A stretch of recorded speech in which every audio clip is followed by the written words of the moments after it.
Assalamualaikum semuanya. Semoga semuanya sehat dan sukses selalu.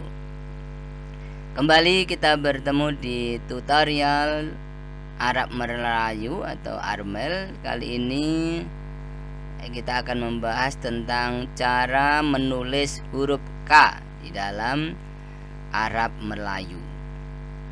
Ada 3 kaidah dalam penulisan huruf K di dalam Arab Melayu.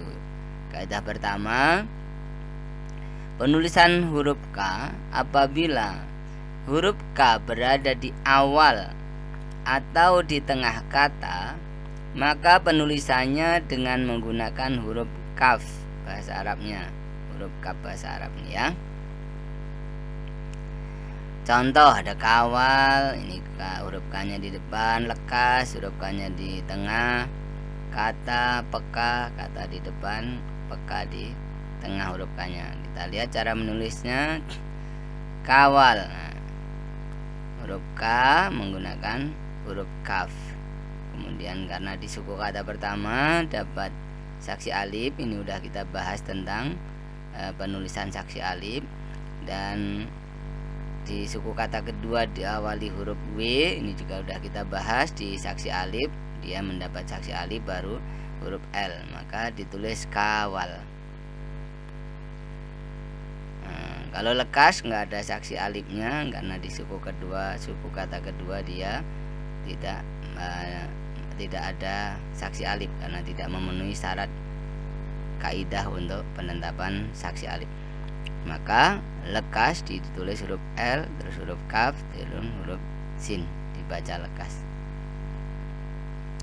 Kata itu juga huruf menggunakan huruf kaf karena huruf K-nya ada di awal. Peka, nah, cara menulisnya seperti ini, huruf K-nya pakai huruf kaf karena dia di tengah. Jadi kalau dia huruf K di awal atau di tengah, maka penulisan dalam Arab Melayunya dia menggunakan huruf kaf bahasa Arab. Kaidah kedua dalam penulisan huruf K, apabila huruf K berada di akhir kata yang bukan kata serapan dari bahasa asing, artinya akhir kata yang asli kata-kata Indonesia, maka penulisannya tidak menggunakan huruf kaf tetapi menggunakan huruf qaf bahasa Arab. Nah, contohnya di sini ada kakak, ini lengkapnya ya. Ada K di depan, ada K di tengah, ada K di belakang. Letak kata badak. Kita lihat cara menulisnya. Nih, tengok ya. Yang di depan huruf kaf sampai alif karena ada di suku kata pertama berbunyi A, K. Kemudian yang kaf di tengah masih menggunakan huruf kaf. Nah, baru yang huruf K terakhir dia menggunakan huruf qaf, jadinya kakak menggunakan huruf qaf. Kenapa? Karena kakak ini asli bahasa Indonesia, bukan dari serapan bahasa asing. Contoh kedua, letak. Nah, K ada di huruf akhir dan kata yang ada adalah asli bahasa Indonesia, maka letak K-nya menggunakan huruf qaf. Kata K pertama menggunakan kaf, K terakhirnya menggunakan qaf. Badak, K terakhir, K berada di akhir kata menggunakan huruf qaf. Kaidah ketiga dalam penulisan huruf K, apabila huruf K berada di akhir kata yang berasal dari kata serapan dari bahasa asing, aslinya artinya bukan asli kata Indonesia, maka penulisannya dengan menggunakan huruf kaf bahasa Arab, tidak lagi qaf tapi pakai kaf. Contohnya ada diplomatik, politik, republik, artistik, dan masih banyak lagi contohnya, bisa dicari ya. Kita lihat cara menulisnya. Ini walaupun huruf K ada di akhir kata, tapi karena ini bukan kata asli Indonesia, ini adalah kata serapan dari bahasa asing, maka huruf K-nya di sini tidak menggunakan qaf tapi menggunakan huruf kaf. Jadi ditulis seperti ini, apa nih? Diplomatik. Politik juga begitu. Politik ini adalah kata serapan dari bahasa asing, maka penulisan huruf K meskipun berada di terakhir dia menggunakan huruf kaf. Republik juga demikian halnya, sama. Kita perhatikan huruf K-nya. Cara kalau untuk yang saksi U dan saksi E dan lain sebagainya nanti dibahas di video selanjutnya. Sekarang kita fokus di huruf K. K terakhir. Untuk yang serapan bahasa asing tetap menggunakan huruf kaf.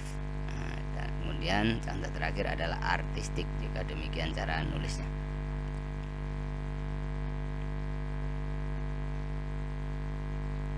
Jadi itu 3 kaidah untuk cara menulis huruf K. Gampang kan?